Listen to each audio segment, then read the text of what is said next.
Who the hell can wait till morning? Talk now at latenightsportsradio.com. KHJ Los Angeles. Portions of the day's programming are reproduced by means of electrical transcriptions or tape recordings.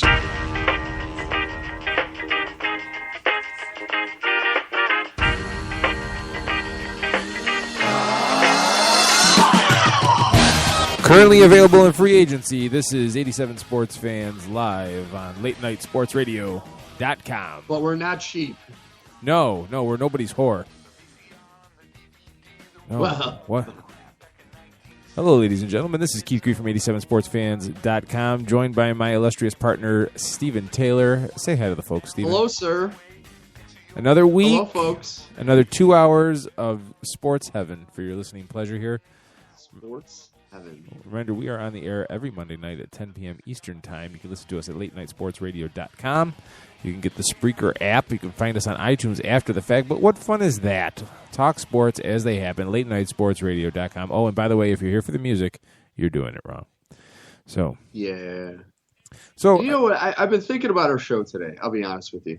The thing I appreciate so much about us, after listening, because I listen to sports talk radio quite a bit, we take sports serious, but we don't take ourselves too serious. Oh, we can't. And I appreciate that. Look at us. We can't. Well, I know. It's receding hairlines. Who can take anyone that serious? And at night, we're the first ones that get to talk about it. So we can talk about it right after it happens. So it's kind of sports, what I want to talk about first, but it's my inner geekdom coming out. And I think you know what I'm going to talk about first. There was a photo tweeted by Joe Montana that apparently, it's rumored, they're not giving out any details, but there is a 2K football game coming out called Joe Montana Football, Joe Montana 16.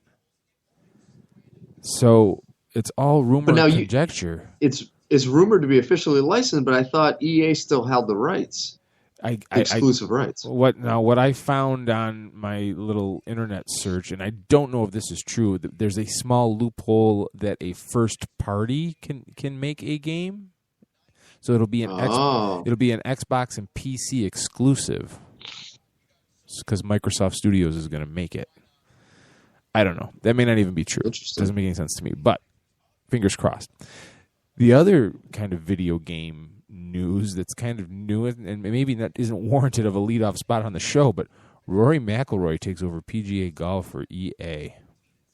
That is actually one of the biggest sports stories of the day. I know it's going to sound extremely nerdy and petty to those of you that don't play video games, but this is huge. I mean, Tiger Woods has been the face of EA Golf since early 2000s. I mean, he's been, even through his turmoil, the first couple years after the whole Thanksgiving incident with his now ex-wife, he still was the cover boy for EA Sports Golf. But now he has been pushed to the curb. Since 1998. Oh, it was 98? Yeah. I didn't realize it was that long. It started as a PC game only. Yeah. Back in the day. But 17 years. Less than the video game. This is like the official, and maybe if you're a sports fan, you knew this was coming, so you're not really surprised, but this is like the official nail in the coffin on the Tiger Woods era. And if you're a golf fan, did you really appreciate it while it was happening? You know what I mean? I mean, there was a stretch where Tiger was so unbeatable. Did we all just take it for granted? I don't think we took it for granted, and I think it shows by the amount of attention he still gets. Somebody with his issues and his current lack of both mental and physical ability to play this game wouldn't warrant any conversation. And here we are, two schmucks talking about him, let alone all the other major sports organizations that still bring him up on a daily basis. I think we were so cognizant of what was going on that's why we're making such a big deal of this, because I know for me, I miss it. I like Rory McIlroy. I think he's great, but there was nothing like watching Tiger in his prime. And a part of me wants that back because I used to go from watching golf every weekend to I have not turned on golf in at least 2 years. There's no reason to. I mean, Rory might be No. good. Rory might be pretty good. One day, Rory might be better than Tiger. But right now, there's nothing that makes you want to turn on golf. No. And I'm going to use Michael Jordan as an example for this, at least for me. I didn't necessarily, and I still to this day, and you know this is one of my biggest arguments, I don't think Michael Jordan was the best player ever. But you watched him because what he would do to score points was at times amazing, like you've never seen before. Tiger was the same way in golf. He would get a birdie, he would get an eagle. It's just some of the time, sometimes the way he would do it, some of the shots he made were so unbelievable that you couldn't turn away. You just couldn't. And I think that's what's missing is you have these guys that are great golfers, and they're probably as good as he was, but they don't have that same spark in their game that he had. And that's just my take on it. And I think that's the mark of a superstar. If you're asking yourself what makes a superstar, it's the personality, it's the ability that makes casual and or non-fans make it a point to watch what's going on. Michael Jordan did that for basketball. Not too many, and that kind of personality, that kind of ability, that kind of athlete doesn't come around every era. You may go eras without a personality like that. You know, LeBron is pretty good. He's a physical freak. If you're a basketball fan, you like that. But if the Cavaliers go to the finals, are your casual and non-fans going to run to the TV like they did for Michael Jordan? You know, and some of Jordan's allure was kind of created by Nike and Gatorade and all that, and I get that. Yeah. But LeBron's not the same. Kobe wasn't the same. You know, Shaq wasn't the same. I'm trying to think of the big names in basketball since Jordan left. Well, I do think Jordan had something that those other guys didn't. Because if you think about it, the Kobe and LeBron, Jordan, from when Jordan left, there was a little bit of a gap to where, you know, from when Jordan was like in his prime to when those guys all started to become big names in the NBA, to where Jordan had the luxury of riding the coattails of one of the greatest sports rivalries in history with Bird and Magic. You know, they were able to revitalize the sport and still be at the top of their games when Jordan came in and became the player he was. So you still had all of the attention from the fan base prior to him becoming the way he was. So it was an easy transition to go from those two great players to Jordan. But then you had Jordan, who, after he retired the second time, before he went to the Wizards, there was that little bit of a gap where the play changed and you didn't have that kind of lead in. It's almost like having a new sitcom following the Big Bang Theory. You know, if you don't have the Big Bang Theory there, you can put a crappy sitcom and it will go nowhere. But if you put it in following a hit show, it's going to at least have early success. And if it's good enough, it'll take off. It's kind of the same thing here. You know, you have Kobe and them. They came in after Jordan was already kind of done. And, you know, you had all of the stuff with Kobe, with Shaq, and then the whole rape allegation. And then by the time LeBron came in, there was the hype train, and then he kind of shot himself in the foot. So you didn't really have that. You know, it's just a much different league. You didn't have that lead in. And this just shows how much the game has changed, because I agree with you. I think you put LeBron in the finals, it's nowhere near going to be the same as when those three great players were in the finals. The game doesn't carry that same weight anymore. Right. It's just weird. I feel funny like acknowledging that it's over for Tiger. You know what I mean? I guess we all knew it, but it's done. It's Rory's league, for lack of a better term, and yeah, you know, I love. But I think to me the real first notification that it was over for Tiger. I mean, there have been a lot of breadcrumbs leading up to this, but when he bowed out of the Masters, that to me, it's like, Yeah. I knew it. I mean, right there and then you knew, because Tiger of old would have, I mean, he won a couple tournaments hobbling with his back injury, barely able to walk, and he was still able to win tournaments. So this really was like, all right, if he's going to miss the Masters, there's something seriously wrong. Father Time is undefeated. Undefeated. Yes, and so is a Swedish wife with a golf club. There you have it, folks. That's the 87 Sports Fans Live leadoff spot brought to you by CG Imaging. That's cg-imaging.com. CG Imaging, virtually creating reality. All right, the phone number to call in, 585-633-7487. If you're listening, 585-633-7487. I'm still reeling over the news that New York Mets pitcher Zach Wheeler has an elbow tear in his UCL and is going to need Tommy John surgery. So yet another up-and-coming ace for the Mets that is going to lose a year. But you know what, Mets fans? We've been there before, haven't we? Do I dare bring up Bill Pulsifer, Paul Wilson, and Jason Isringhausen? Remember the big three that were supposed to lead us to the promised land in the mid-'90s? And we all know how that happened. Paul Wilson blew out his elbow. Very similar. Good news is Matt Harvey looks good, but the funny thing that I want to bring up is and Steve, you know him from high school, but an old baseball teammate of mine, Andy Steinorth, we were talking what the Mets should do in the offseason a couple months ago. This was months ago. And he said, trade Wheeler before he needs Tommy John surgery. Yeah. And I was like, what? And he's like, he's going to need it. Mark my words, write it down with that motion, what he said. And I didn't carry on the conversation to get any details from him. Shame on me. But for the Mets now, you lose Zach Wheeler. You lose Josh Edgin also to Tommy John surgery. So now we're going to see the big push for Dylan G to pull his head out of his rear, and also Noah Syndergaard, who's one of the other up-and-comers, and also Steven Matz. Who is this Steven Matz? I've heard of was it Syndergaard? Is that how you pronounce it? Syndergaard came over in the, if I'm not mistaken, Syndergaard came over in the R.A. Dickey trade with Toronto. If I remember, I know you love it when I say. Steven Matz is a 23-year-old young stud, I guess.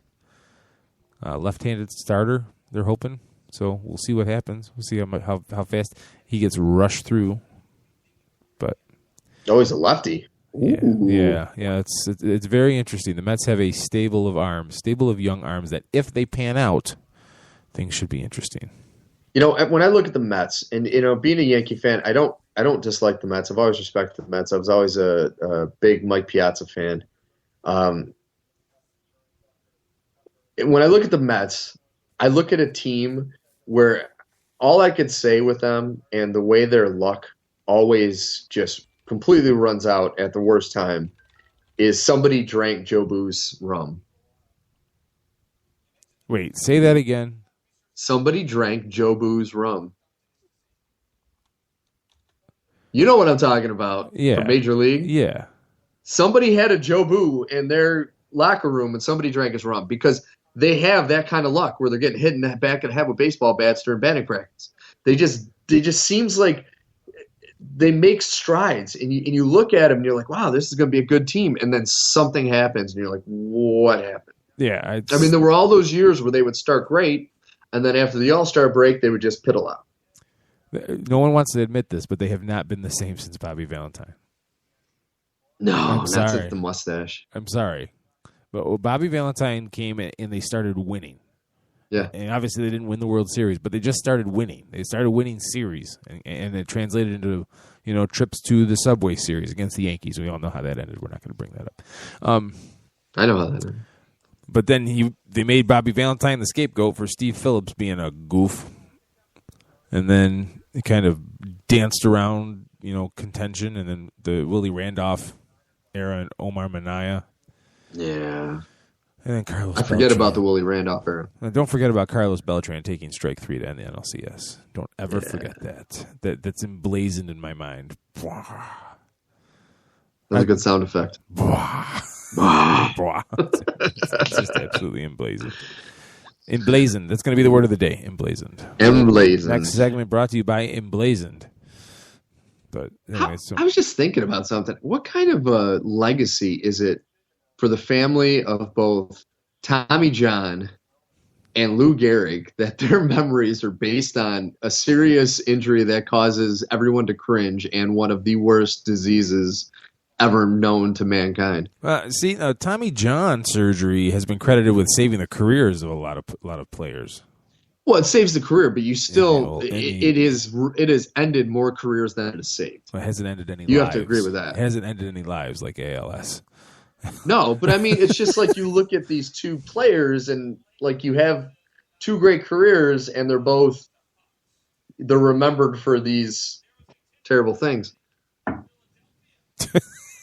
don't know. You get these rapid fire brain like explosions that are just it just hit. I don't know. They're just fascinating. That's what I get for I've been breathing in fumes from sanding down the walls in my nursery today.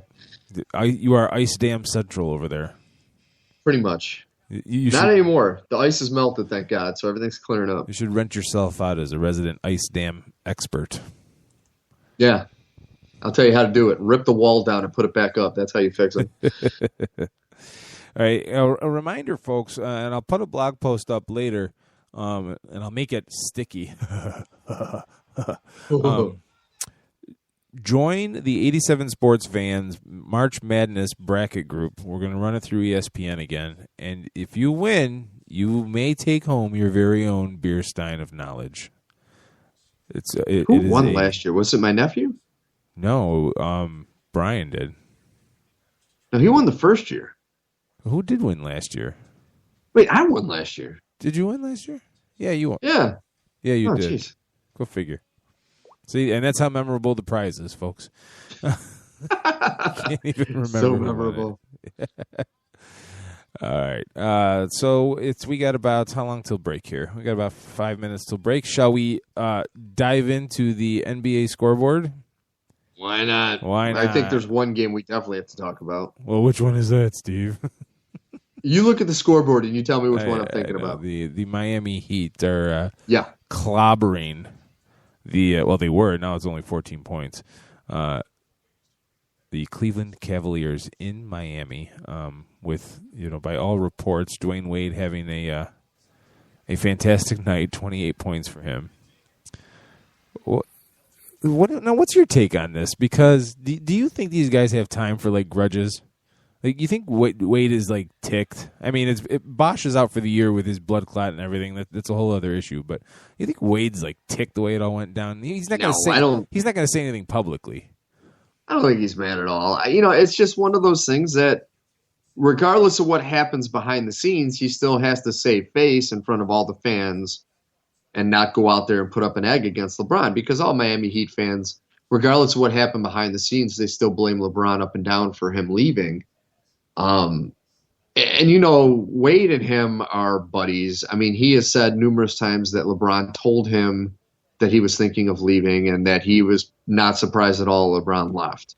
So it's not like he's going to be holding a grudge saying, oh, he did this without telling me, and, LeBron pulling the whole decision he did when he left Cleveland. It's a much different situation. I think Wade just wanted to go out there and, all the naysayers that said Miami was dead when LeBron left, and then they've been putting on a good season, and then they said they were dead when Bosch is gone with his blood clot issue. So Wade, you have a guy that single-handedly won them their first title, saying, I know my knees are shot, but I can still play, and I think that's what he's trying to prove tonight. It's 98-85 right now with 2 minutes and 41 seconds left, and there's an interesting omission in the score, the box score, and that is one Kevin Love is nowhere to be found. He's not even listed on the bench as not entering the game, so it's like he's excused from the team. Yeah. And now this I'm getting from Thomas McKenna's article on sportsworldnews.com. Kevin Love, Boston Celtics rumors. Love sits out game again. Discontent in Cleveland might clear path to Celtics. with a question mark. What did I tell you So- before this whole year? Kevin Love is the stereotypical Boston Celtic. He is the second coming of Larry Bird. I wanted him on that team, and with all their draft picks, he is the one that can revitalize that franchise, and not just for a few years like the Big Three did. He's the one that can go in there with all the young talent and make Boston a dominant force again. And I hope to God these rumors are true. I mean, the fact that Cleveland has obviously misused him in every way you can, a great player. I wouldn't be surprised if this happens soon. Apparently, it's based on a bunch of Bill Simmons tweets. Bill Simmons being the consummate Celtics fan. Yeah. But it begs the question. Now, he sat out last night against Orlando, and Coach David Blatt said he needed some rest. I'm trying to find any kind of news that I may have missed about Kevin sitting out or maybe injury or anything like that, needing an extended loss. I'm not finding anything like that. So I'm seeing... That's the thing. What rest? He plays limited minutes every night that he plays. Yeah, I just... If Kevin Love is not... Is that level of persona non grata in Cleveland that you're not going to play him against the Heat? I mean, this is a grudge game. You know what I mean? Whether or not the players hate each other or are mad at each other, this is a grudge game. If you're LeBron, you don't want to lose this game in Miami. You're hearing it from the fans to begin with anyway. You know, there's something going on here. And I don't understand what it is. If you're the Cleveland Cavaliers, you're 43-25. I'm looking at the trying to call up the standings right now. You're 10 games behind Cleveland, so maybe that's a foregone conclusion in your head that you're not going to get the 1 seed. Toronto is only 2.5 behind you. Chicago's 3. Washington's 3.5 behind you. So there's a lot of movement that could happen in the 2, 3, 4, 5 seeds. Depending on how you play, I don't understand why Kevin Love's not playing, and I may have missed something. But no, they have misused him since day one. He was, when he came to the team, and honestly, what this shows. What do you mean when you say that they misused him? Well, I mean, you just look at how this entire season has gone with him. You have a player of his caliber. That, I mean, mind you, he's 16.8 points, 10 rebounds average this year. Normally you look at that and be like, wow, that's really good. Well, last year he averaged 26 points and 12 rebounds. So obviously the scoring was more intense. But he's the Tim Duncan of this team. He's that kind of player that if you run the offense through him, and he doesn't even have to score. I mean, it's just get the ball down low to him, let him pass it out to the shooters or to like a streaking LeBron James. He's the kind of player that if you run the offense through him, it's going to open up so much more. They never used him like that. They used him as a rebounder, and then every now and then they would give him an outside shot on the wing. This looks exactly like what happened with Chris Bosh with Miami the last few seasons playing with LeBron. And Bosh, who was a potential MVP candidate before coming to the Heat, disappeared for those years, and then as soon as LeBron leaves, he starts showing signs again of the player he was. That really is making me wonder. All the years that I've praised LeBron for being the ultimate teammate, I'm looking at how these two players have been affected by playing with him, and it makes me wonder now. Because it's not like LeBron is the most aggressive player that's going to ask for the ball and try for that final shot. We know he isn't. So how are these great players taking a huge step back in their game while playing with him? And you could say, some people are saying the coach, well, it's two different coaches from two different teams. So it also makes you wonder how much of an input is LeBron having on the coaching of the team if under two different coaching staffs, the same exact things happen with two really solid potential Hall of Fame power forwards. Cleveland.com is reporting that Kevin Love was granted a second night of rest. I mean, come on. I mean, what are we doing here? He's averaging like 30 minutes a game. Why does he need 2 days worth of rest? Playing against a team like Miami, who not only is it a grudge match, like you said, they potentially will see them in the postseason. Don't you think? If it was the Milwaukee Bucks, different story. Right. Miami Heat, though, you got to try to go out there and play. You need to know what you're going to be playing against. Miami right now is a half game out of the 8th seed. There's some interesting. I mean, the Eastern Conference still has 2 teams under 500 in the 7 and 8 spot, and right now that's Boston and Indiana, and then Charlotte. They're all 22 games behind Atlanta, and then Miami, 29 and 36, is a half game behind those 3. So there's still some jockeying to go for playoff position here. Maybe Love's sick. Maybe he's got to go to the doctor get a Love sick. I didn't even mean to do that. That's great. Maybe he's got something he needs to get a shot for, if you know what I mean. But oh my God. So after all, maybe 2 nights ago he was Kevin Love. Oh my God. All right, Will Chamberlain kind of love. Let's take a break. How the hell are the Celtics in the 8th seed? That's all I got to know. We'll talk about that when we get back. You're listening to 87 Sports Fans live on LateNightSportsRadio.com.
Baby,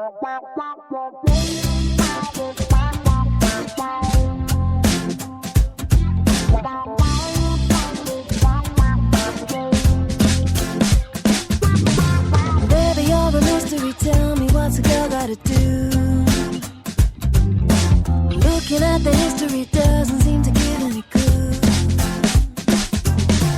Just when I think I understand it all, you seem to unravel some more. Ooh, la, la, la, ooh, I never know nobody like you. Ooh, la, la, la, ooh, now I know. Baby, you're an enigma. Ooh, la, la, ooh, la, la, la, oh. Yeah, you keep me guessing on confessing now, well, baby, it's true. I never know nobody like you. Baby, you're an enigma. Baby, you're a riddle. I'm caught up in the middle of you. I'm trying to think bigger, but I can't seem to figure it through. I wanna make it better, but now I'm scared of looking a fool. Oh, baby, no, I've never been very good at playing it cool. Just when I think I understand it all, I find I know nothing at all. I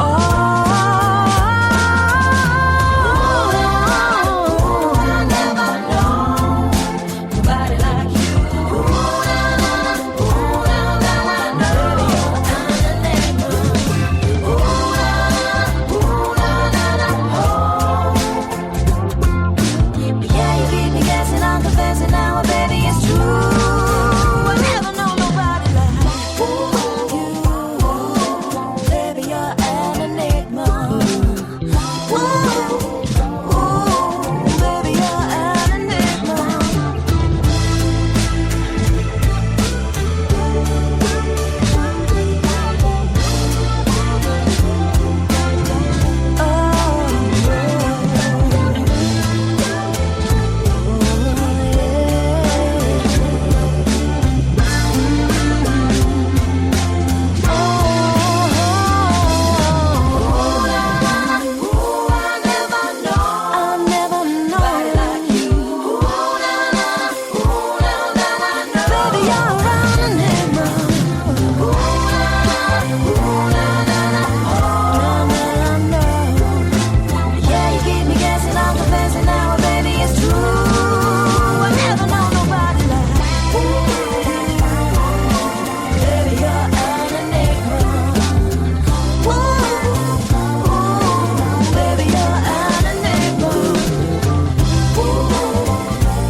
Who the hell can wait till morning?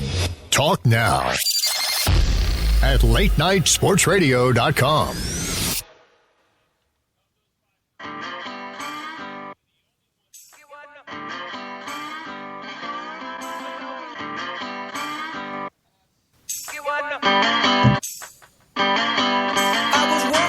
'87 Sports Fans live on latenightsportsradio.com. Keith Grieve and Steve Taylor taking you through segment number 2. First segment, we talked about the transition from Tiger to Rory, spurred on by the video game PGA Tour. Don't judge us.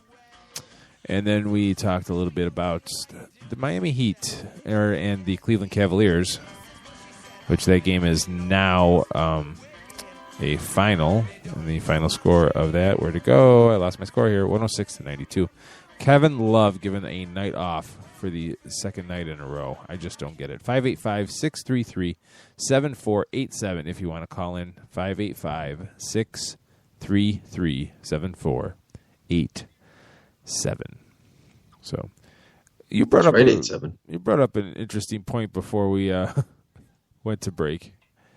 And your question was, how are the Boston Celtics the 8th seed? Which it all depends on who you're looking at. Because if you look at ESPN now that the Miami Heat game is done, they're out of it. They're out of the playoffs right now. Miami's in as the 8 seed. Oh, really? If you refresh your browser now that the game is over and they won. So That doesn't make any sense because Boston won as well. That's weird. Must be some kind of tiebreaker. I don't know. That's weird. I don't know. So again, you have Indiana, Miami, Boston, and Charlotte all 22 games behind, all tied for the 7th spot, really, in the playoffs. So it'll be very interesting to see that coming down the stretch. And by very interesting, I mean, oh dear God, those teams are 30 and 36. And Charlotte's 20. That's sad, though. That's become the norm in the Eastern Conference. It really has. It really has. And you look at it in the Western Conference, it seems like we talk about this every year, but the 8th seed is Oklahoma City right now, 37-29, a 561 winning percentage. A 561 winning percentage would get you about the 5 seed or the 6 seed in the East. But see, I really, and I'm not an Oklahoma City fan at all, but I feel so bad for them, the luck they've had this year. I mean, now it's come out that Serge Ibaka is going to have knee surgery. Yeah, it's and it's just year. Like they're playing with so much heart in what Brian Westbrook has been doing, and Kevin Durant has been trying to come back and help the team. He's missed 39 games this year. It seems like if they were healthy, they would be right up there as one of the top, if not the top team in the NBA. Yeah. They're still fighting, though. They're scrappy. Yeah, they're a good team, but they just don't seem to be able to put it when they're all healthy. They can't seem to put it all together and get over the hump. You know what I mean? So yeah, is Kevin Durant a free agent this year? I want to say he is. I think he is, but I really don't see him ever leaving Oklahoma City. I think, though, and here's where you and I might differ a little bit. I really think Russell Westbrook is more important than Kevin Durant to that team. See, I don't think he is. I mean, Kevin Durant is the MVP. He's a hell of a player. Let's not get stupid about it. But if you had to choose right now, Kevin Durant or Russell Westbrook, you can only keep one. Who do you keep? I would still keep Durant, and it's not. And of course, my decision isn't hinging on just what's happened this season, because if you saw what's happened this season, you would obviously pick Westbrook. I'm looking at the big picture. I'm looking at long term. I'm looking at their mentalities, their abilities.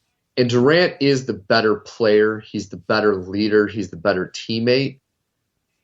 Not taking away anything that Westbrook's done. He's having an amazing year. But one season doesn't make you the guy. It makes you the guy for now.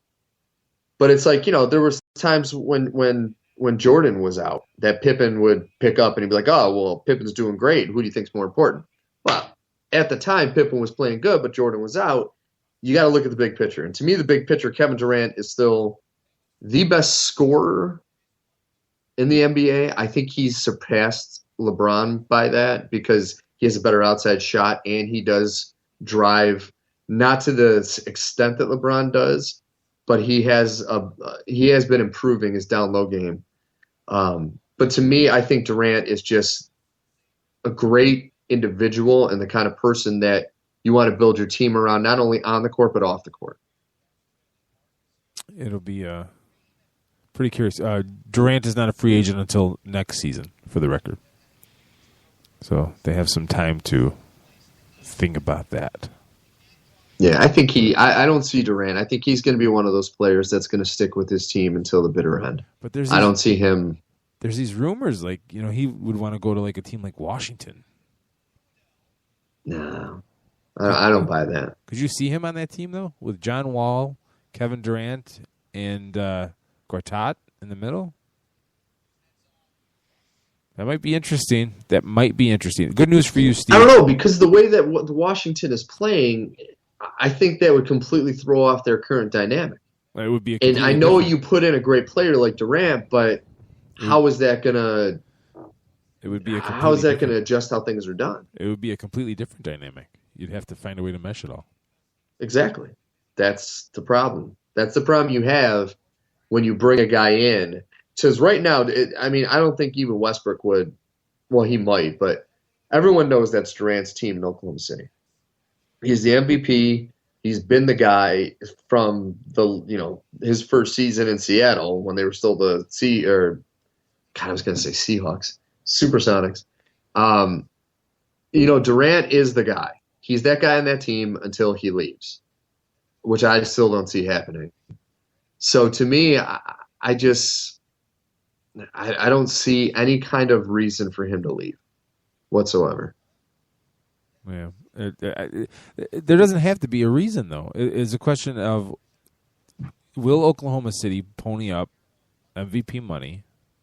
Yes. You think they will? Yes. Because I think they'll have a bigger issue with fan reaction if they don't and they lose Durant. Because regardless of what's going on with Westbrook, Durant is one of the most beloved athletes in the city that his team is, in all of professional sports. They love him. They absolutely adore him. They are to what LeBron was the first time he was in Cleveland. That's how they are with Durant. So to me, I think if they don't pony up for Durant, it would go really bad. Is Westbrook your MVP this year? It's tough. I'm still going Harden, but Westbrook's close. I've been James Harden pretty much throughout the entire season, and Westbrook was more a distant second. But now he is definitely closed in. Still Harden though. James Harden, I think, is. I don't think enough attention has been given to what he's done this season. You know what I mean? Yeah, because it's Houston. They have other bodies there. You know what I mean? He kind of he's the guy that kind of makes it all work from a scoring standpoint, but he kind of gets lost in the mix, I guess, a little bit. Man, that sounds kind of stupid, but listening to myself, it's not exactly what I mean. But I think what he does maybe gets taken a little bit for granted on that team. But they have other bodies, but they haven't done anything. Dwight Howard he's been out pretty much the majority of the season with injuries and who knows what. And it's been James Harden that has led them to this 44-22 record. Yeah. I think there's less, though, on the Thunder. You know what I mean? For them to be 37-29 with Russell Westbrook and the Westbrookettes pretty much right now. I don't know. Maybe I'm oversimplifying it a little bit. I think it's a toss-up, honestly. And at the end of the day, it's going to be. I think it should go to which player carried their team farther, and the Rockets have the better record. So I'm actually going to agree with you on Harden. Well, thank you. Tonight, the Mavericks are leading the Thunder with 8:36 left to go in the fourth quarter, 98-94. Enes Kanter with 19 and 11 boards for the Thunder. Russell Westbrook, 18 points on 5 of 13 shooting, 7 of 8 from the free throw line, 11 assists, but 5 turnovers. Oh, it's like, Wow. 11 points for Dion Waiters, 4 of 12 shooting. Gotta love Dion. Never saw a shot he didn't like. Mitch McGary, 12 points off the bench with 12 boards in 16 minutes. Pretty impressive. So, what is going on right now in Utah? Well, you see, folks, if you're not watching the game, and trust me, I understand why, the Utah Jazz now lead the Charlotte Hornets 85-46 with 11:41 to go in the fourth quarter. So that's embarrassing. You're a professional basketball team. I'm sorry, I didn't stutter. I say 85-46.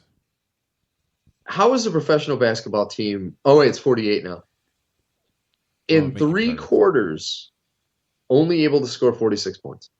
When you only shoot, Utah's defense is okay. It's not that great. When you only shoot 28% from the floor. Oh, that's embarrassing. Listen to these. 1 of 5 for Marvin Williams, 2 of 7 for Michael Kidd-Gilchrist, 5 of 11 for Al Jefferson, 3 of 12 for Mo Williams, 1 of 6 for Gerald Henderson, 0 for 2 for Jason Maxiell, 1 for 5 for Kemba Walker, 3 for 10 for Lance Stevenson. And I'll tell you exactly what it is. It's not only just their poor shooting. I don't even have to watch the game to know there's a complete lack of effort on Charlotte's side. I know what you're going to say. Say it. Rebounding? Yep. They're being out-rebounded. Utah's doubling up. It's 50-25 right now. 51. So 25 rebounds against 50 for Utah shows me that Charlotte is not putting forth any effort. 13 offensive rebounds for Utah, 6 by Rudy Gobert. It's crazy.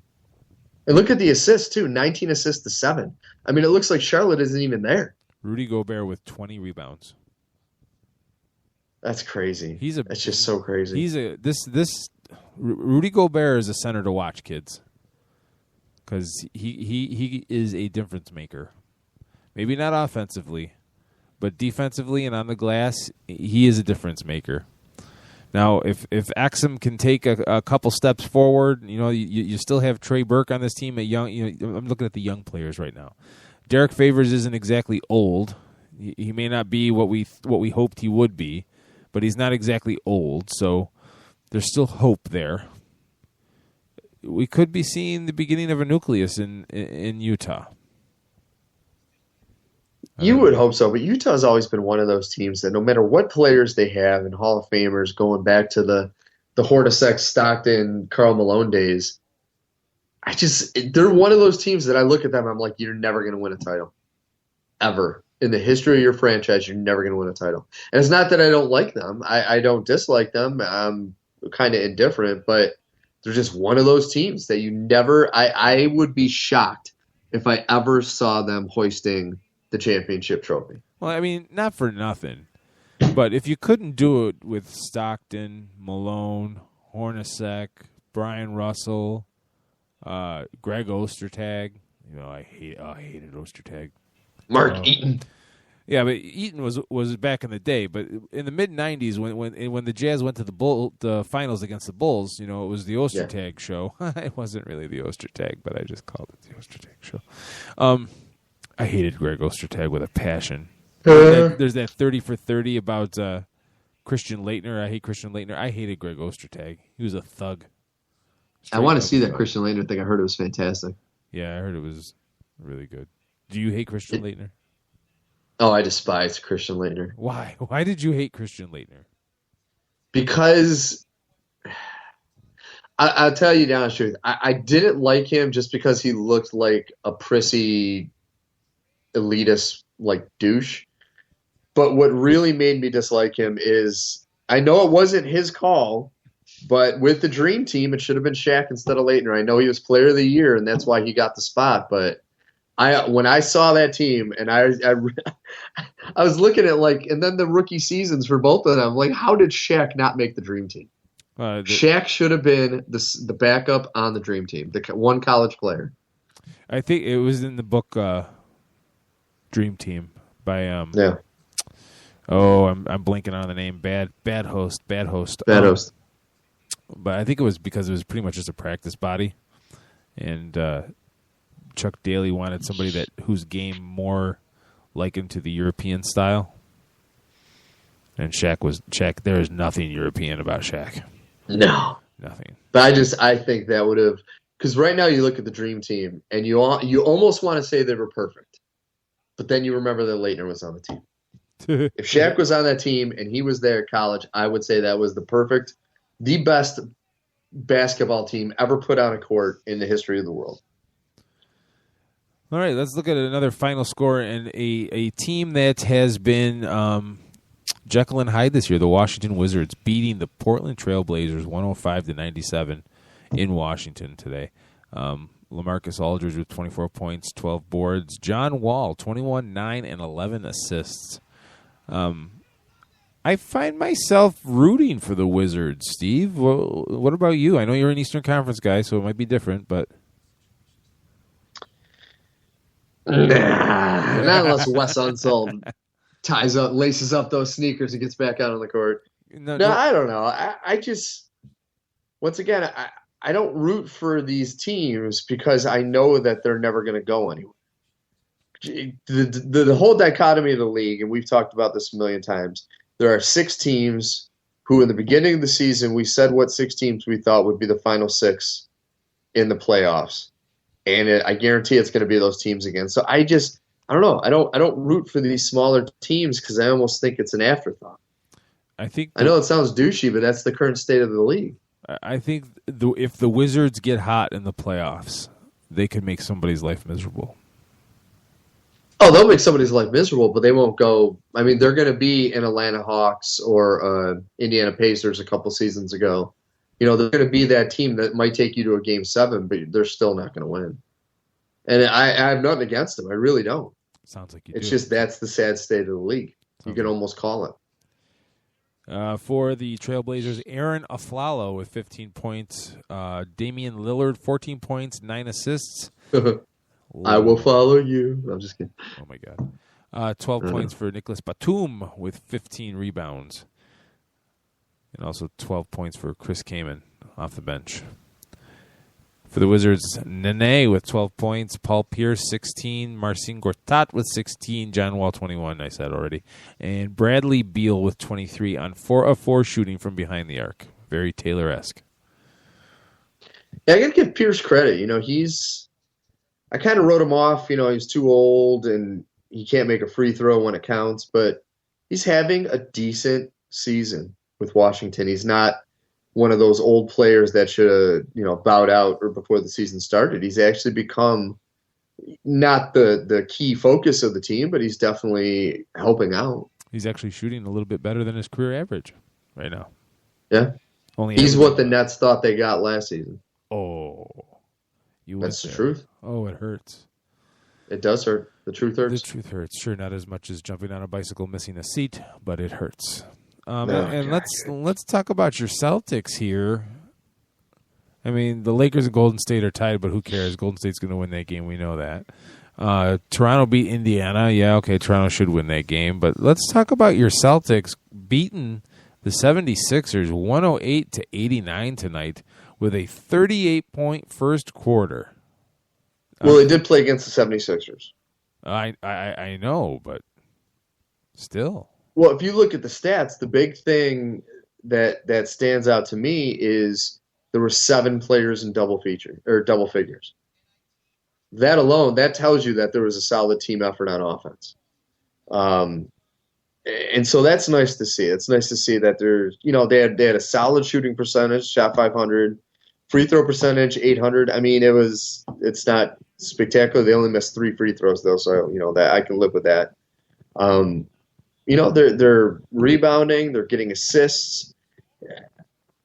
I think that all of the problems they went through with the whole rebuilding is starting to pay dividends. And if they can pull the coup and get Kevin Love, I said it would be a few more seasons before they really start making noise in the playoffs, but if they can get Kevin Love with the team they have, they could be a middle seed by next season.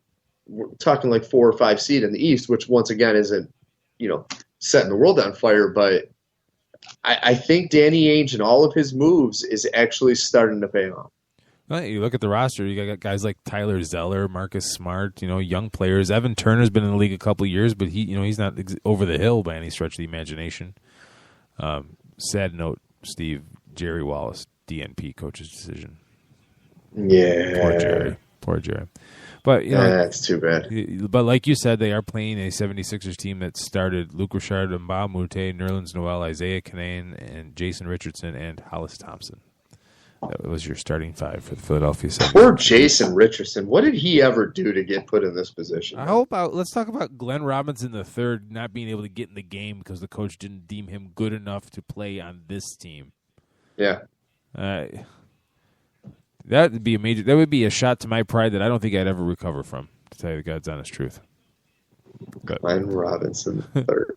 Let's take a break. When we come back, it's time for the NFL Hour, kids. Jim Sarantias from thefantasygreek.com will join us. You're listening to 87 Sports Fans live on Late Night Sports Radio.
Who the hell can wait till morning? Talk now at latenightsportsradio.com.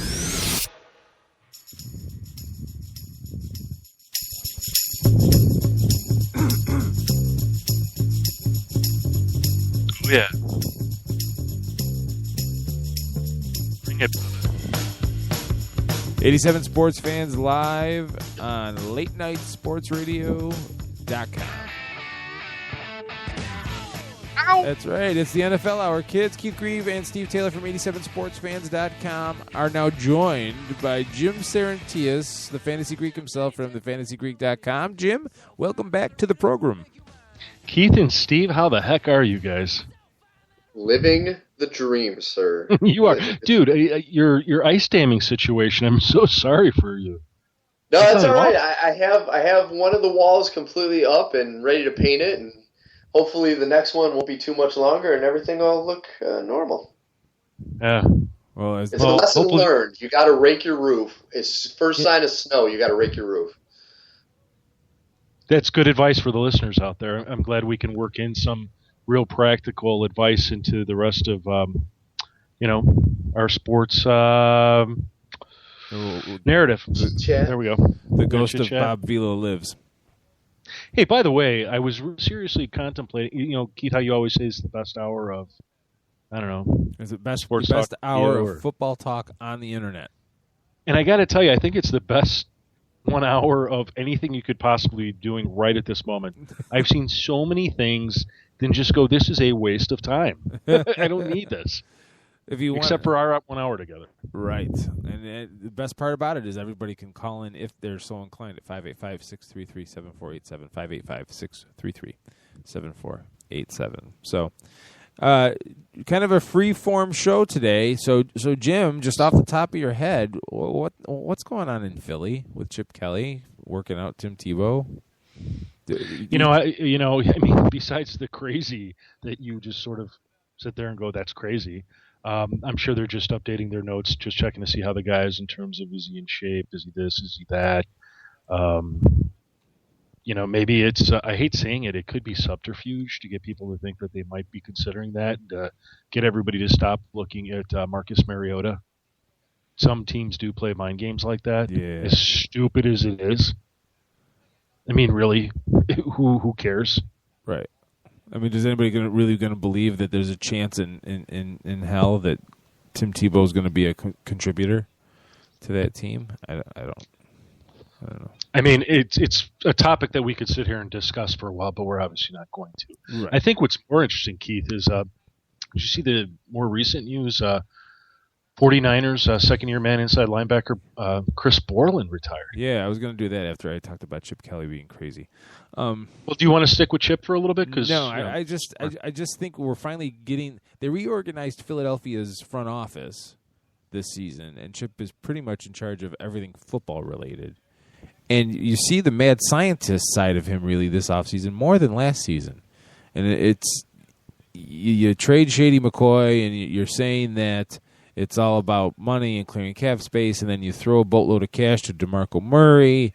You get an injured quarterback in Sam Bradford, and and it just, if it works out, he's going to be the one grinning. But if it all comes down in flames, he's going to be on NFL Insiders next year.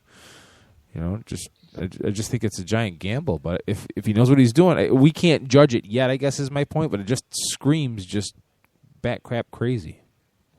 Well, there is something to be said in the NFL of bringing in your people. I mean, LaShawn McCoy would never be Chip Kelly's guy. Nick Foles would never be Chip Kelly's guy. Right. These other players that you've mentioned, they will always be Chip Kelly's guy. He's the one that brought them in. They're his players. I wanted to. I agree with you. Part of it's it's a head scratcher. I mean, he's got Ryan Matthews and DeMarco Murray, two number one running backs, plus they have Darren Sproles in the wings and Chris Polk. I'm kind of looking at this saying, you could have gotten a running back through the draft and saved yourself a bunch of cash. Bunch of cash. Because you're not going to use all these guys in one game. Right. And so, moving on to the second thing you brought up was 49ers linebacker Chris Borland, 2014 third-round pick, starting left inside linebacker right now at ourlads.com, retiring at age 26. I'm sorry, at 24, due to fears of head trauma. Not that he had head trauma. It's kind of a curious wording there. I don't know. I'm going to state a blanket opinion, a kind of a gut reaction that everyone seems to want out of San Francisco for whatever reason. How long do you... I don't see the 49ers... I mean, maybe Jim Tomsula is some kind of genius and the undiscovered genius of the San Francisco football scene. But it really seems like they've set their franchise back a lot of years pushing Jim Harbaugh out. Is that a question? Yeah, No, I agree with you. That's my opinion. No, I agree with you. It makes absolutely no sense from getting rid of Jim Harbaugh on down. We've got Chris Borland, the second linebacker. Patrick Willis retired. I mean, Willis, it sounds like when you hear his closing press conference, he was genuinely concerned about the health of his feet, and that somehow, some way, he's just not going to be the same guy for the rest of his career. Fair enough. Chris Borland may have, obviously, you would think that he and Patrick Willis would have formed some sort of a friendship. So maybe they've talked, and maybe, Chris saw Patrick's situation and just said, I don't want to wait 7 years to suddenly look around and say, hey, am I okay? Now, Borland, by the way, when he came out of college, he had issues with concussions. It is nothing new. It is a genuine concern on his part. So you kind of have to add that as background in the discussion. And as of right now, I'm not aware of anybody having done that. So I think this may have been just an issue that's sort of been lingering for Borland, and now it's reared its ugly head. And I feel bad. I wish he could stick it out at least a few more years, and we could see what he had, because he was, as I recall, coming out of college. I'm trying to find his college bio. I want to say he was the leading tackler in the U.S. back when he came out, and that he's an undersized linebacker of 5'9". But I can't seem to find that just right this second. But I'll keep working on it while we're talking. It says I'm looking at our lads' analysis. They said, they'll have it. Yeah, They'll have it. 3-year starter, short stature, very active linebacker, maybe a rundown only player, good footwork, nice job with initial read and react, no false steps. There's a lot here. Should be towards the end of the bio. Lacks leverage, taking on blocks, does not separate well, short arms to shoulders, and shoulder problems may hinder draft status. Maybe I'm wrong. So, no, It can happen. Yeah. So anyway, but if you're the 49ers now, your linebacking core is decimated. Defensive tackle Justin Smith retired. He was 35, so I guess it's not out of the realm of reasonable for him to retire. But you've got some holes up the middle now. Yes, you got Navarro Bowman coming back, supposedly, on defense for a team that's got some major question marks for the way it handled itself after 2014, and it's just not going to be easy. They didn't get a coach that everybody wanted them to get. They promoted from within, and if the 49ers come out of the gates dead, if they come out 2-2 next year, it's really going to get, the fire's really going to get heated under everybody. No. Well, yes and no. I mean, the people that have caused this to happen is the general management. Right. So, I mean, it's really a matter of, does ownership like the general managers? And they're obviously giving a blessing to what they've done to the team so far.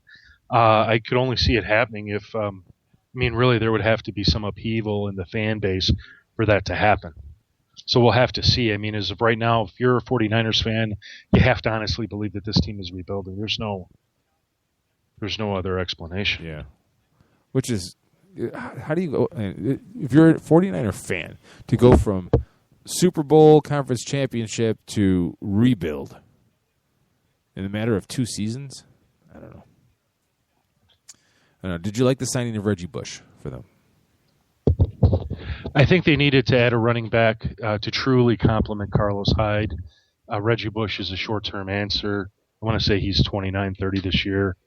So, you don't see him lasting very long. And I don't, as of right now, see the 49ers being at the top of the list of a Super Bowl contender, but that could change as we get closer to the season. We'll see. Okay. I don't say that very confidently. What about another move that could reap benefits? Vince Wilfork joining the Houston Texans as a nose tackle. That was, I thought, a great signing, a nice little sign and plug, or pick up and plug, whatever you want to call it. If only because nose tackle was actually their number one need in free agency. They filled it. They've got a veteran player. He's got at least a couple years left in his career. It's going to make that defense just so much more formidable, and maybe they become that team that wins with a quarterback that does nothing more than what Trent Dilfer did for the Ravens way back when. Right. The Cecil Shorts was a nice signing, by the way, today too. Yeah, that was a nice a complimentary player for DeAndre Hopkins. Absolutely, and Shorts is the kind of guy he can. He's obviously an outside or inside guy, but the great thing about him, he's the kind of player that puts up 101 all the time, and he does it because you throw the football and he goes out and he goes and catches it. Right. Sort of like Andre Johnson, A plethora of riches there in Houston. If they could just get a quarterback, that's their big thing, and they're probably another year away from that, but we'll see. The intrigue is killing me. The Brian Hoyer Ryan Mallett quarterback competition. Can't wait for that to. 6 months. 6 months, my friend.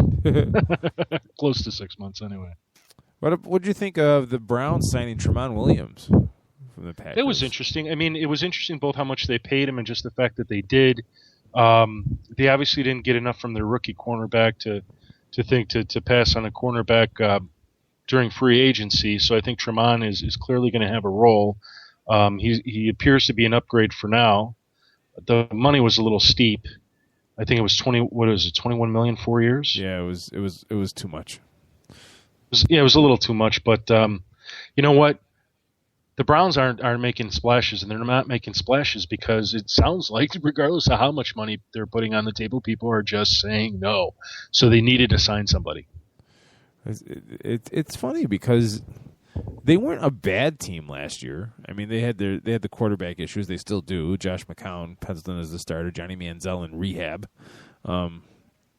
Thad Lewis is now the third string quarterback over there. There's just no light at the end of that tunnel that we can see right now.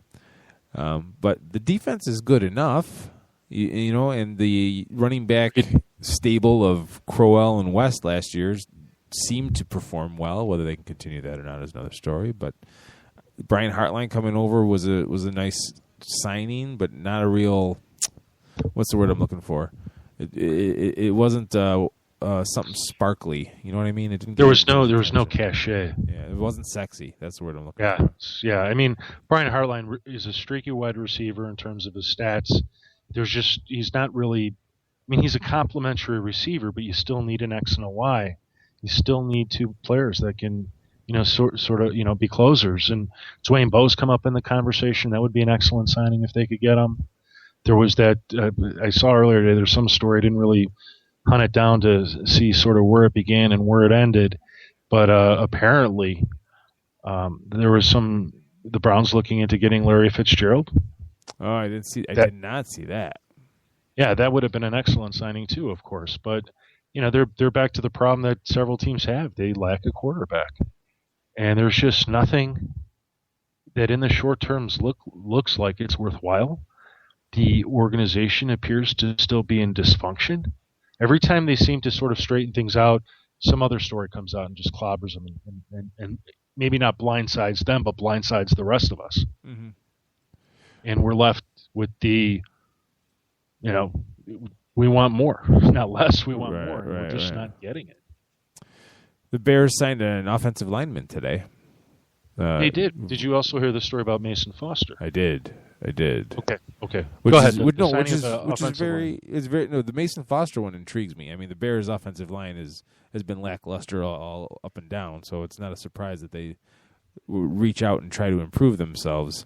I don't know if Dukas is it, but hey, he's experienced. He's a veteran. I'm willing to try anything right now on offense. But Mason Foster as a linebacker that didn't fit Lovie Smith's scheme in Tampa, if I remember correctly. He did okay. He was not a bad player. You think, and this is totally off the cuff, and the question just came to me now. You think if you're Lovie Smith and you run your Tampa 2 with Brian Urlacher, you think it's pretty hard to find somebody to live up to that expectation? Absolutely, I would. I would think it's very tough to find somebody to in a 3-4, always. In a 4-3, I would say it's difficult. I mean, Ray Lewis is the last great linebacker, and who's next? Right. But Ray Lewis played in a 3-4. Oh, I thought they ran a 4-3. No, Baltimore was in a 3-4. No, but the entire time that he was there? At least from Rex Ryan. Yeah, for some reason I want to say they were 4-3 early on. All right, whatever the case, middle linebacker. I consider more a middle linebacker than an inside linebacker. Yeah. I mean, he was the man. He was the chief. He ran things. To find a player that can be that person is difficult. Top 3 linebackers since 1998. Derek Brooks, Ray Lewis, and Brian Urlacher. Okay. Not in that order. What order would you put them in? Would you put Lewis ahead of Urlacher? Ray's got to be the best ever. And I think Brian's right there. Well, not ever. Let's just say they're both right there. And I would put Ray Lewis ahead of Brian Urlacher anytime. I think the worst thing that could have happened to Brian Urlacher was playing in the Tampa 2 scheme because he dropped back in coverage an awful lot. So he doesn't have a whole lot of stats. You know what I mean? Like sacks and everything like that to say, oh, yeah, he was you know what I mean? Because a lot of times he was taking away the middle third, and that was as big of a impact as anything that could have amounted on a stat sheet. Now, in terms of inside linebackers, best available, Brandon Spikes, Bills, Rolando McClain, Cowboys, Nate Irving, Broncos. Yeah. That's what's left out. And then if you consider Mason Foster, due to this story coming up that really he and the Bears have not agreed to sign a deal. So now, well, not for nothing, San Francisco might be willing to pay more now. You know what I mean? That's all happened tonight. So he may have been close to a deal, and now backing off because he might be able to get more money out of the 49ers. I mean, something stinks about this because 3 days ago it was announced that they would be signing a deal. Suddenly in 3 days, they haven't agreed to the terms and conditions of it. That makes absolutely no sense. Right. There could have been a change of heart on the part of Mason Foster. I don't think it's the Bears. Mason Foster was the 43rd rated middle linebacker, 4-3 middle linebacker at Pro Football Focus.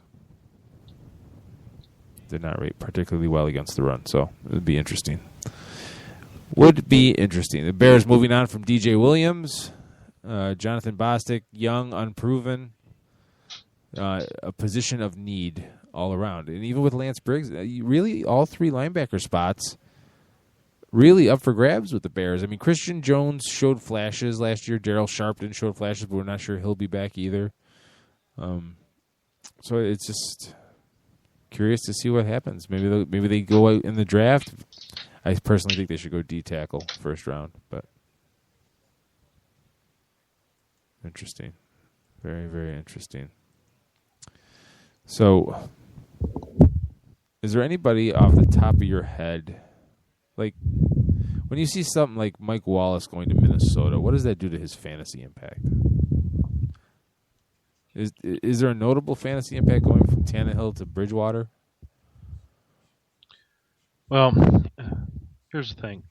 I did in my analysis. If you can get Mike Wallace the ball 70 or more times, he can get you 1,000 yards receiving and 7-8 TDs. Not a problem at all, statistically speaking. If you can't get it to him 70 times, then he just I don't know what it is. He's just not getting the ball enough to make a difference. What the Vikings are doing is surrounding Teddy Bridgewater with some pretty good talent. I like the pickup for them. Certainly Greg Jennings, he was getting long in the tooth. They gave him way too big of a contract. At the time, it probably seemed like the right move, but obviously now in retrospect it wasn't. in terms of his fantasy value, I mean, I would probably put Mike Wallace as a WR3 in terms of fantasy, and possibly even a reserve. I might change that assessment as we get closer to the season, and I do my final crunching of numbers. But it's just hard to see him past that because of a second-year quarterback. That's probably the thing that really holds him back. We just don't know if Teddy Bridgewater is going to suddenly jump up 500, 800 yards, which would actually make him more valuable and make Mike Wallace and the receivers on that team more valuable. So, okay, similar situation going to a second-team quarterback. What does Julius Thomas going to the Jaguars do for his value? I like that move for him. He's obviously not going to be a 50-yard, 1 TD player every single game, but I like that move. I would still put him sort of as a mid-level TE1. You got to think Blake Bortles should improve in his second year and should improve because of a player like him.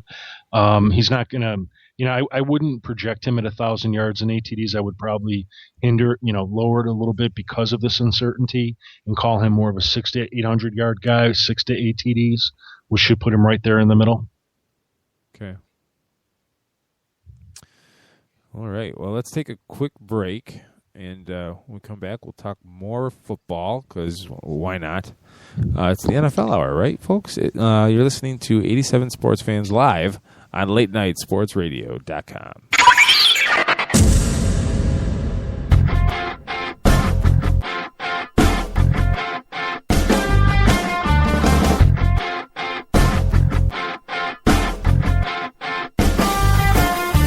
Woke up to a pouring sweat. Hey, there goes Joan Jett, you know. Woke up to some wailing. Was Van Halen on my radio. Parachute pants, skinny ties, Michael J. Fox, family ties. 1984. Radio, radio, radio, radio.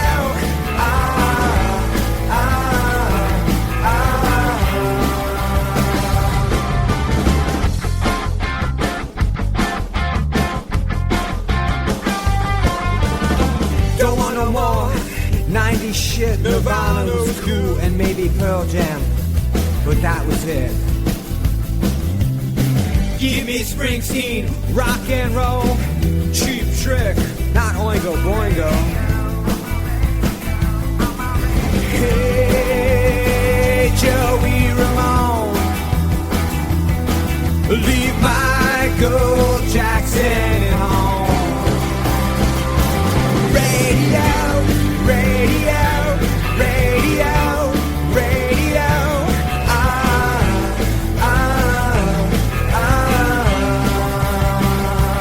Radio, radio, radio, radio.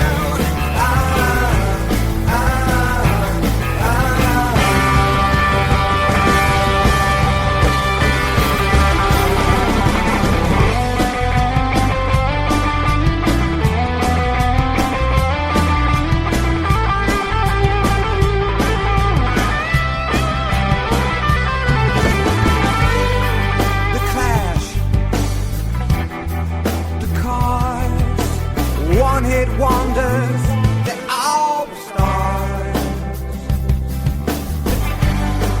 Billy Joe, the alarm, boombox hanging on my arm. Radio, radio, radio, radio.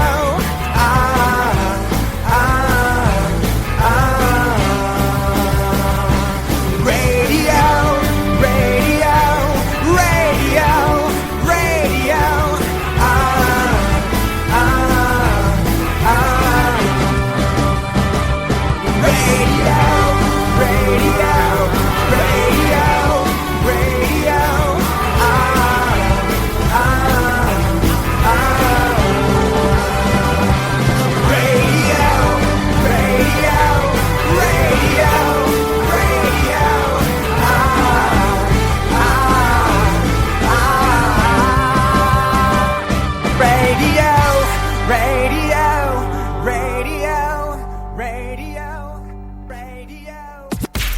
Who the hell can wait till morning?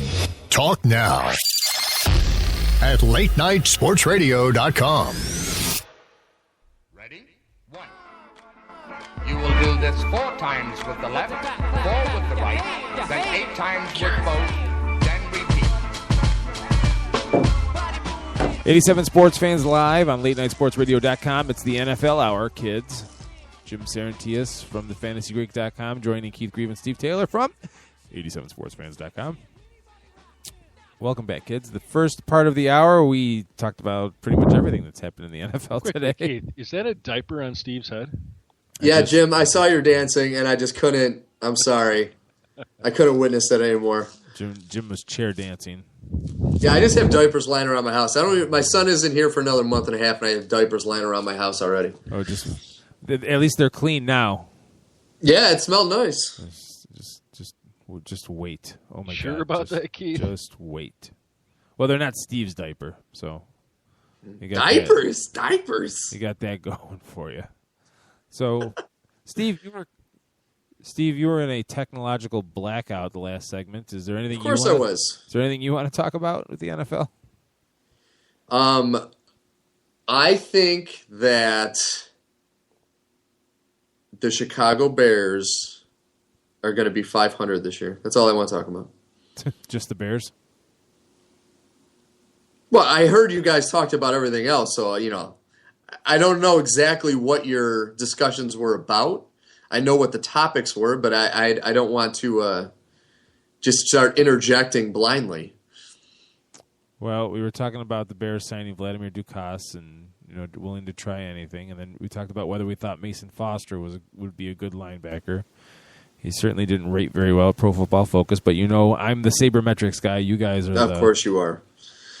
It is what it is. Just saying. I heard you guys mention Tebow. Yeah, Tebow. My The God. great Tebow. You're a Tebow. Do you see him? Did you guys discuss if he's going to potentially have a tryout with another team, do you think? Or do you think Philly was a one and done? He might not even get a look from another team.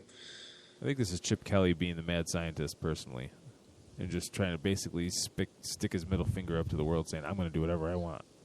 Well, a logical reason is just to update their notes, see how the guy's doing, Steve. But it also could just be smoke and mirrors to, show that they're looking at quarterbacks, but get everybody off the Marcus Mariota train. Stop thinking of the Eagles and Marcus in the same vein. Also, we talked about how screwed the 49ers were with Chris Borland retiring now.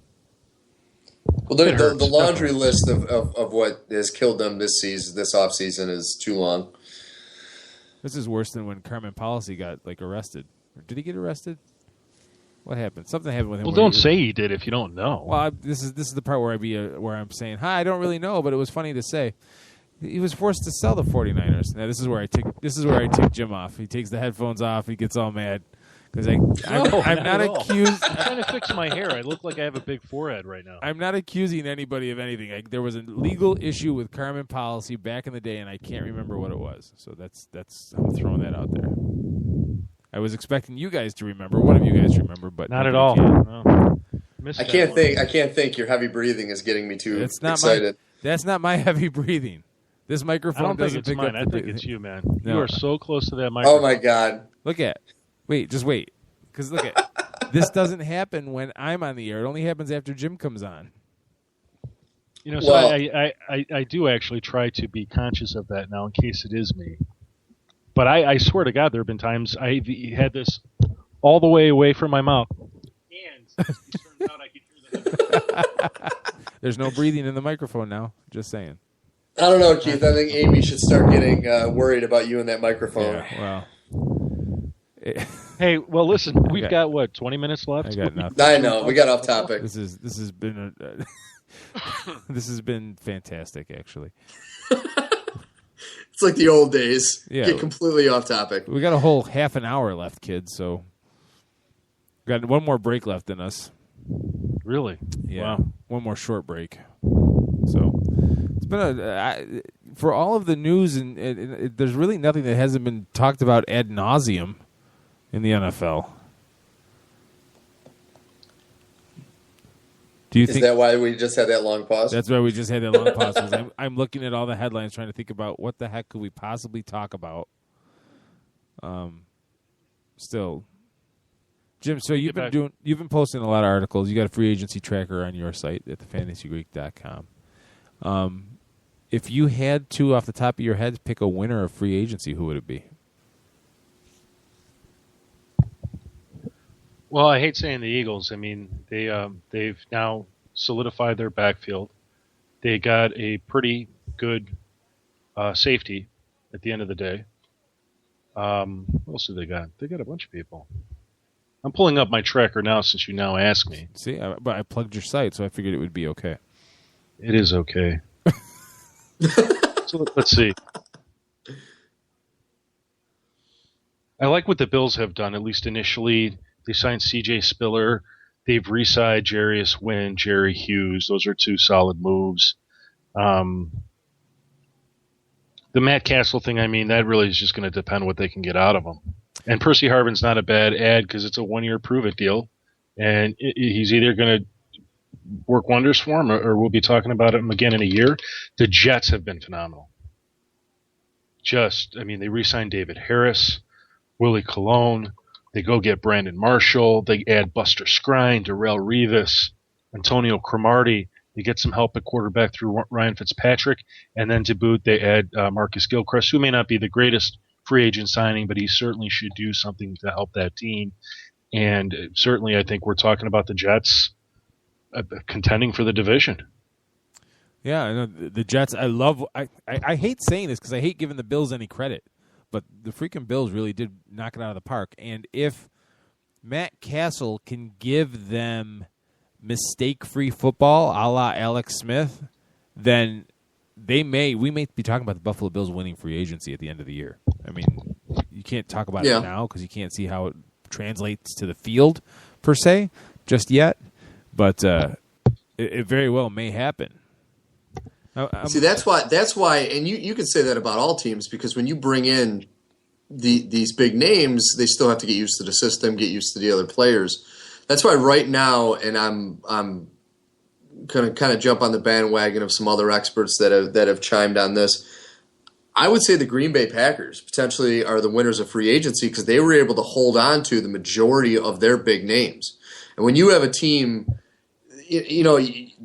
they were knocking on the door of going to the Super Bowl last year, and they're able to keep everybody. I think that went the Cobb signing. I think was one of the biggest signings of free agency. You are such a closet Packer fan. I'm not a Packer fan. Totally. Because after the Packers, I was going to throw out the Seahawks because once again, you have a team that was able to hold on to the majority of their players and then pick up someone huge like Graham. These teams that were able to continue with the same core structure that they had last season and were successful, I think those are the ones that in the long run are going to see the biggest dividends just because they were able to hold on to their people. Yeah, I was excited as a Bears fan to see Tramon Williams leave and go to Cleveland because, anything to cause the Packers havoc. But they didn't do much in free agency. But what they did, I think, will make a difference next year, and that's the Indianapolis Colts. Adding Frank Gore and Andre Johnson. You give Andrew Luck a decent running back. Andre Johnson pretty much is the new Reggie Wayne for whatever reason, or for lack of a better term. But with Andrew Luck carrying that team as well as he did, those two pieces very well could be enough to catapult them to another level. I don't know. What do you guys think? See, I would disagree only because they are great players, but they're past their prime, both of them. And I don't think many people are going to dispute that. I'm not saying they're not still very good, right? But they're no longer at the apex of their careers. And the Colts didn't have a problem with offense. They had a problem with an offensive line that was non-existent and a defense which was Swiss cheese. So to me, the fact that instead of really trying to go after those two areas of the team and trying to shore them up, they went and got two guys that have had injury issues and are past their prime. Now, it might work out, but I just think there are bigger problems than what they went after. I would add that I think the Colts could. I think the jury is still out whether or not they're a winner of free agency, and the reason being, while the addition of Frank Gore and Andre Johnson were really good signings, they immediately met some needs that they had on offense, especially Frank Gore, and that running back position, which has failed them the last 2 seasons. Mm-hmm. They really need some help along their defensive line. And if they can get that help, as well as their offensive line, if they can get that help through free agency, plus some draft picks, then I think we could look back at this and say, yes, they were a winner. But until that happens, I sort of agree with what Bob said the other night, that their offensive line is Swiss cheese. And Andrew Luck, it's a different. I didn't agree with him for the exact point he was making, but he was right that it's Swiss cheese, and Andrew Luck's an injury away from not helping him at all. Mm. All right, so I'm looking at the names that are out there that are still unsigned. Looking at ESPN's website, they got them ranked by letter grade, Bill Polian's letter grade, whatever weight you want to put behind that. And Rolando McClain is out there, and he's an interesting bird in that with Dallas, you have Sean Lee supposedly rehabbing and getting healthy. McClain played a fantastic season last season, totally proved himself that he could play in this league, but then got into a little trouble as soon as the season ended. By all reports, the worst case scenario I've read is maybe a 3 to 4 game suspension.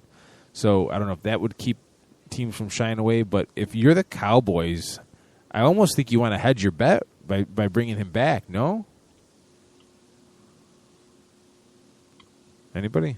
Well, the Cowboys have made some moves at the middle linebacker position. I'm trying to get caught up with where I have them located on this free agent tracker. Give me 1 second.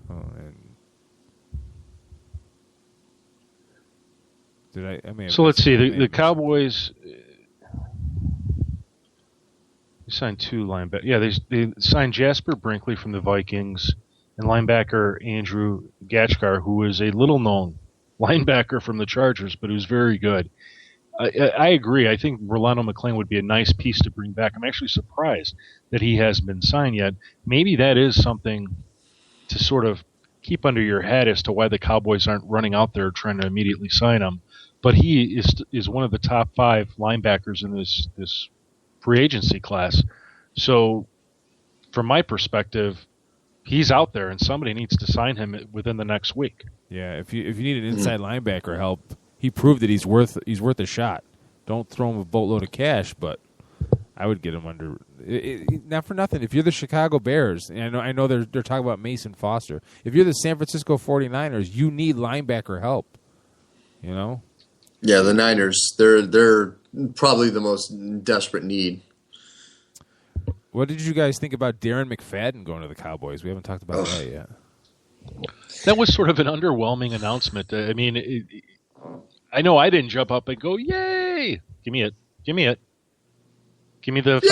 Oh, wait, hold on. I'm sorry. Hold on, and of course my window. I didn't jump up going, "Wow!"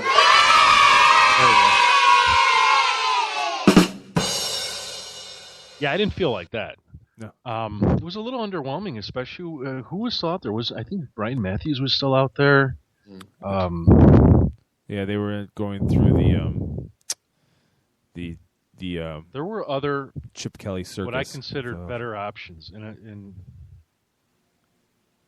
if you go off of last year, and I you look at that team, they relied on durability at the running back position. And if Darren McFadden has proven one thing in his short NFL career, is he is not a durable running back. He has not made it through a full season yet in his career. So I'm just, I think he's going to be a good number 2 or maybe a number 1 that runs on first down, second down, and then they have another running back come in and take over. If he does more than 15 reps a game, he's not going to make it through a season. Okay. Which has proven that in Oakland. All of the free agent running backs are now off the market. apparently. Oh, no, wait. No, No. Stephen Ridley's still available. No Sean Moreno, Ahmad Bradshaw. It's just now we're sort of outside of Stephen Ridley, no Sean Moreno's a huge injury concern. Mhm. But when healthy, he can run. Ahmad Bradshaw, you say the same thing. So you get them as more of a complementary back. But Stephen Ridley, I mean, he's the next to go. I'm a little surprised Pierre Thomas hasn't gotten more. Not that he could be a bell cow back, but he could be a role player for somebody. He could. He definitely could. You think Steven Jackson's done? You think he's out? He's done? He's done. Yeah. I think he knows it. Ronnie Brown? Done? Ronnie Brown keeps coming back to the Chargers because he knows their offense. So I think that's his best bet. It'd be funny. John Kuhn, who's been such a good fullback for the Packers, but the fullback is the dodo bird of the NFL. The position's going away. Not many people use a dedicated fullback anymore. It's sad. I think back to the All-Stat days. Oh, yeah. Well, we'll probably never have another fullback like All-Star until That's sad, change. too. Everything I goes loved in watching him. Everything goes in a cycle. It's only a matter of time. Michael Crabtree I haven't heard any rumors about where he might end up, or maybe he's out of the league. There have been rumors about where he might end up. Yeah, I don't think he's out of the league. He's He's definitely not out of the league. No. Greg Hardy rumored to be Dallas bound. I saw that today on the internet. I think that'd be a good signing. I mean, the guy's facing a 6-game suspension, so you sign him, divide it by 16, multiply it by 10. That's how much you're paying the guy once he's active, or however it works. Like, can you get suspended even though the charges have been dropped? I hear you right there. I really think that Hardy's the next guy that could critically challenge what the NFL has done to him. I don't because while these charges were pending, he was, I think, on suspension. Yeah. And now the charge has been dropped. So what's the problem, guys? The former HR guy in me, makes me wonder what, as an employer, what right the NFL has. You can go down the acts detrimental to employer angle for getting his name in the news, but if he's wrongfully accused, and I'm using that with quotes because his accuser kind of just took his money and ran and just decided not to do anything with it, but if the charges are dropped, if you're not found guilty of a crime, how can you claim that your reputation is being infringed upon as an employer and then justify this suspension? I don't know. Keith, I mean, you're right. I don't know. Ooh, wait. Let me write down the timestamp on that. Yeah. Oh, okay. Well, let me take that back for a second. I got it. You're partly right. All right, let's take. The Panthers are the ones who let him go. By the way. Yes. The Panthers have decided. Let's take a break. Let's take a break. When we come back, we're going to do random shots here, and it may not be football. So, Jim, I know it's not your wheelhouse, but I'm going to ask you some random questions about anything that comes to mind, and we'll see what we can fill in the last 12 minutes with. Fun. Yes. You're listening to 87 Sports Fans live on LateNightSportsRadio.com.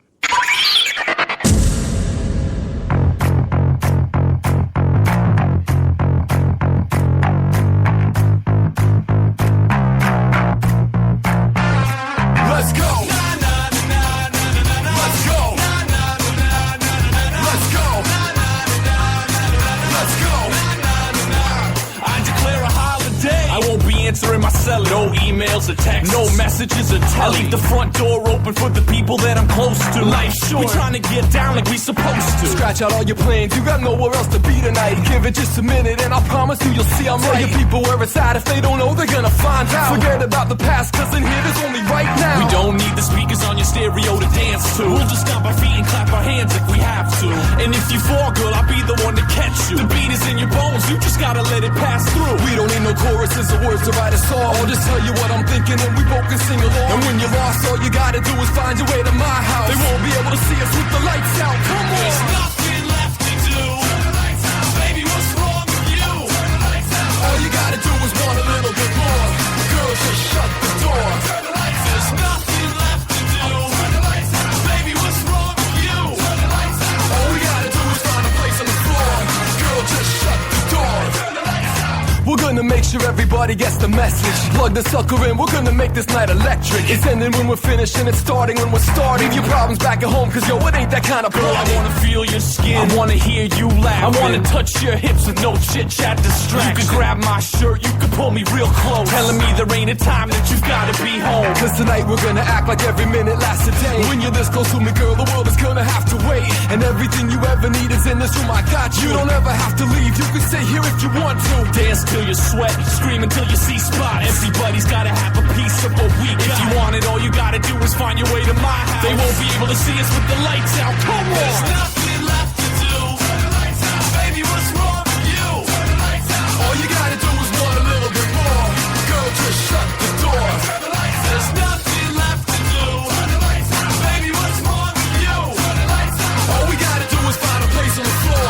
Girl, just shut the door. Turn the lights out. Let's go. Nah, nah, nah, nah, nah, nah, nah. Let's go. Nah, nah, nah, nah, nah, nah, nah. Let's go. Nah, nah, nah, nah, nah, nah, nah. Let's go. Nah, nah, nah, nah. Nah, nah, nah, nah, nah, nah, nah. Let's go. Nah, nah, nah, nah, nah, nah, nah. Let's go. Nah, nah, nah, nah, nah, nah, nah. Let's go. Nah, nah, nah. There's nothing left to do. Turn the lights out. Baby, what's wrong with you? Turn the lights out. All you gotta do is want a little bit more. Girl, just shut the door. Turn the lights out. There's nothing left to do. Turn the lights out. Baby, what's wrong with you? Turn the lights out. All we gotta do is find a place on the floor. Girl, just shut the door. Turn the lights out.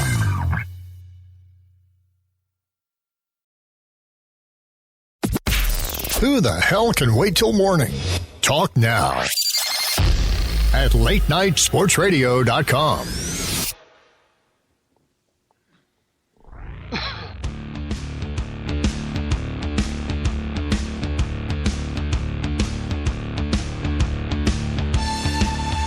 '87 Sports Fans Live, Late Night Sports Radio. Closing in on the last 8 minutes of the program. About. Depending on which clock you look at. Program. Reminder that this and every broadcast is brought to you by CG Imaging at cg-imaging.com. CG Imaging, virtually creating reality. Stephen, you have some news, don't you? You have an event coming up, don't you? Oh yeah, this weekend for anyone that is in Rochester, New York, this weekend at the Barnes & Noble at Collegetown, which is on the corner of Mount Hope and Elmwood Avenue in downtown Rochester, my cousin Jennifer and I will be doing a joint book signing at a Barnes & Noble for The Lockbox, which I just received. Okay, this tells you how great Amazon is. I'm going to go off on a little tangent here. Amazon, I ordered 35 copies of my book for the signing. I was freaking out because I never got a confirmation. I got the books in the mail. 2 hours later, I got a confirmation saying they were shipped. So it's $200 worth of books, which I was freaking out and I finally got. So I'm very happy with. But yeah, so it's going to be this Saturday from 2 to 4, the Barnes & Noble at Collegetown. So if anyone is in Rochester, New York or any surrounding area, come on down. It's going to be great. We're going to have a nice table set up. It's, my cousin writes young adult spy books also. Actually, I think hers are more supernatural, but they're fantastic. So come on down, give us some support, and it'll be a good time. Steve, I have a question. Yes. Will there be snacks? What? Will there be snacks? I'll bring some Tic Tacs if you're really hungry. Not even like some, store-bought chips, chocolate chip cookies? Nah, I haven't made enough money off the book yet. Maybe if people buy enough, my next signing, I'll get some chocolate chip cookies from Whiteman's. All right. Yeah. And also go to our Facebook page, and there's a post to enter our March Madness Bracket Challenge, win the Beer Stein of Knowledge. Jim has won a Beer Stein for the NFL contest. They are beautiful, by the way. Beautiful. It's a gift to cherish, isn't it, Jim? It is. And if for the guys out there, for your wife to look at and go, do you really want to keep this? Yeah. To have one of those conversations eventually, like, do you need this? Really? It's the gift that keeps on giving the whole year through. Put it on the bookshelf and leave it alone. Put it on the bookshelf. All right. So here we go. A little random action here. Yeah, because this wasn't random enough. Yeah, I know. Here we go. So I'm just going to find some headlines and ask you guys yes or no questions, okay? Okay. Diapers. Shane Vereen says that going to the Giants from the Patriots is a step up. You buying it or no? No, he is smoking drugs. Not to take anything away from the Giants, but the Patriots have been the cream of the crop for well over a decade. So I think he's smoking something. Yeah, they had a pretty good offensive line there in New England. All right. I don't think Shane Vereen really understands what struggling is like until he runs behind that Giants offensive line. Yeah. I thought he had fumbling issues in New England. Wait till he runs behind that line. All right. March Madness is here. Who's winning the tourney? Kentucky or the field? There you go. I'll give you choices. Kentucky or the field? Kentucky or the field? The field. The field. Gonzaga. Really? You're just saying that. You don't. No. Duke. When you fill out your bracket, I want Gonzaga winning the whole thing. Okay. You got it. All right. What about Wisconsin? Maybe it's their time. Yeah, Frank Kaminsky. Yeah. Oh yeah. The player of the year, you know. Yeah. Jameis Winston is not attending the draft. Smart or stupid? Smart. Why? I would say. Why? Unless he knows for 100% fact that he's going to be the first round or at least in the top 10. I think there was a lot of pressure from the NFL because of his off-the-field issues that, a lot of people are saying they don't necessarily want to see him walking across the stage and hugging the commissioner when there's still, there's a new interview out with the woman that was supposedly raped by him. And, it's just, I don't know. I just think for the NFL, the best thing would be not to have him there. You can't let the past be in the past, can you, Steve? It's not the past. It's like a year ago. I know, like but I'm it's in the talking past. 20 years. There's nothing pending. There's no charges. They in fact decided not to proceed. But anyway, I think he's stupid. He's a top 10 draft pick. Even if the Buccaneers were insane enough to pass on him, I guarantee you the Titans would say, we could use a quarterback right now. I can't believe the NFL is going to let him sit home, personally. I mean, I think they're the ones that told not him. under contract yet. So I know, but he's at worst going to be the number 2 or 3 pick. At worst. he's the number 1 pick. Come on. This is so ridiculous. I don't know what Jameis is thinking. I'm just saying. It's a once-in-a-lifetime deal to be on stage. And I know it's in Chicago. It's not Radio City Music Hall. So it's, second class, to go to Chicago. I was waiting for a reaction from Jim, but he's not giving me one. So these kids are going to have a great time in my beloved town. All right. The Cardinals see Adrian Peterson's contract as a non-starter. Do you think they should figure out a way to make it work or no? Or pass on Adrian Peterson? Pass. Just pass. What's the worst that could happen? I mean, honestly. I don't think AP would in any way, shape, or form. Well, and I don't know this for sure, but he's owed $14 million. Unless he's willing to drop to 9 or 10, I don't see that happening. Yeah, he's not gonna sacrifice money unless maybe he wants out of Minnesota that bad. And I agree with that. I completely agree with that statement. And there's still time that could still happen. It just takes a phone call to get the process going. Yeah. And I think teams are worried because he hasn't truly shown any remorse still for what happened and what got him kicked out of Minnesota. And I bet teams are concerned that he'll do an interview and open his mouth and say something stupid and open the can of worms once again. Yeah, it's kind of sad how he just refuses to take responsibility for the whole situation. No, but I think he did. I mean, he's not saying I didn't do it. And naturally, thank you NFL.com for your autoplay ads. Appreciate that. No, he didn't. He never said that he didn't do it. He just still doesn't see what's wrong with it. That's my problem. He tried explaining why he did it. I don't think Yes. he said, and he even said, I get why people don't, are mad at me. It's just, I mean, what more is there to say? How long are we going to beat this stuff into the ground? It's not beating it, but if I'm an owner and I'm trying to surround the people in my business with certain types of people, I don't know if I want somebody that doesn't see anything wrong with taking a switch to his kid in my building. That's just me. Somebody else could say, "You're a hell of a running back. I need you. I'm going to win a championship. Come on over and let's play." And I bet there's a lot of pressure on these teams this year to have a year free of controversy, because last year was so atrocious. I mean, I can't imagine. It's still a miracle to me that the NFL survived last season and pretty much everyone has forgotten. I mean, with free agency, you don't hear anything about anything from last year, which is just amazing. Because, I mean, as bad as their year was, they've made it out unscathed, which is incredible. Just wait till Brandon Marshall starts hitting the New York night spots. Now he's got that nice cushy job with, was it inside the NFL? He's not going to screw that up. Yeah.